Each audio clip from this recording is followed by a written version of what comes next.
Guess করুন তো দেখি আমি কি বানাচ্ছি। নিশ্চয়ই আলু দিয়ে কিছু বানাবো, কিন্তু দেখি আপনারা গেস করতে পারেন কিনা। পরে বলবো কি বানাচ্ছি।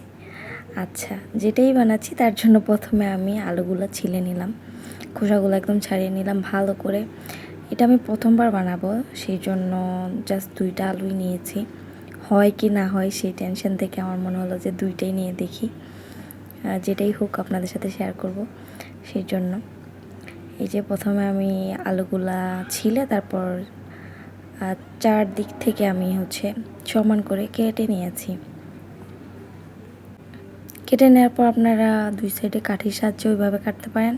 আমি একদম ডিরেক্ট ছুরি দিয়ে কেটেছি, বাট আলুটা যদি আর একটু পাতলা হয় তাহলে এই খাবারটা খেতে আরও ক্রিস্পি হয়, আমার যেটা মনে হয়। করার পর এটা বুঝতে পেরেছিলাম।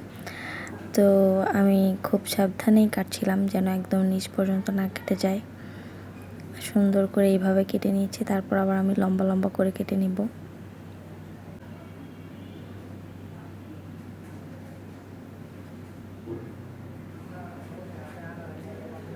এখন আমি সাবধানে আবার লম্বা লম্বা করে কেটে নিচ্ছি। আপনারা যদি এখানে কাঠি ইউজ করে 2 সাইড থেকে চাপ দেন তাহলে আর কি ভয়টা থাকবে না। আমি খুবই সাবধানে কাটছিলাম, যে কোথাও যদি আবার অসমান হয়ে যায়।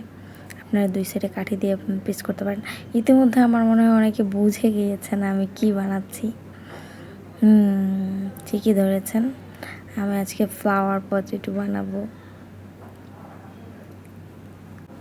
একটা তো কাটা শেষ, এখন একইভাবে আমি আরেকটা আলু নিয়ে নিচ্ছি। আপনারা চেষ্টা করবেন একটু মানে 4 দিক থেকে সোজা এরকম আলু নেওয়ার, তাহলে সুবিধা হয়। যদি ওই রকমভাবে আলু পাওয়া যায় না, বাট পরে আপনি কেটে নিতে পারবেন। কাটা অংশগুলো পরে আপনি আলাদা করে আবার কুচি কুচি করে ভেজেও নিতে পারবেন, ওইটাও মজা হয়। তো এইভাবে সুন্দর করে কেটে নেওয়ার পর আমি যেটা করেছিলাম, লবণ দিয়েছি আর পানির মধ্যে, লবণ আর পানির মধ্যে আলুটা প্রায় আধা ঘন্টার বেশি সময় ধরে আমি চুবিয়ে রেখেছিলাম।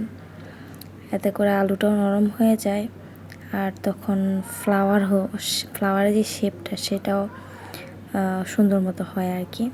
তো এই যেখানে আমি পানি আর লবণ নিয়ে নিয়েছি, আপনারা স্বাদ মতো লবণ নিয়ে নেবেন।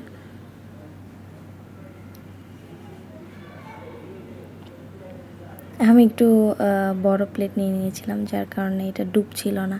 তারপর আমি চেঞ্জ করে আরেকটা গোল বাটি নিয়েছি, সেখানে সুন্দর করে আলুগুলো ডুবে গিয়েছিল, যেহেতু আমাকে ডুবিয়ে রাখতে হবে নরম হওয়ার জন্য।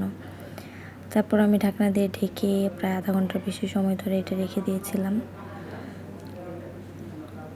এদিকে আমি চুলাতে তেলটা গরম করে নিয়েছি, আর সেখানেই নরম করে রাখা যে আলুগুলো, সেইগুলোর সাথে আমি এখন একটু মজাদার করার জন্য ম্যাজিক মশলাটা ইউজ করব।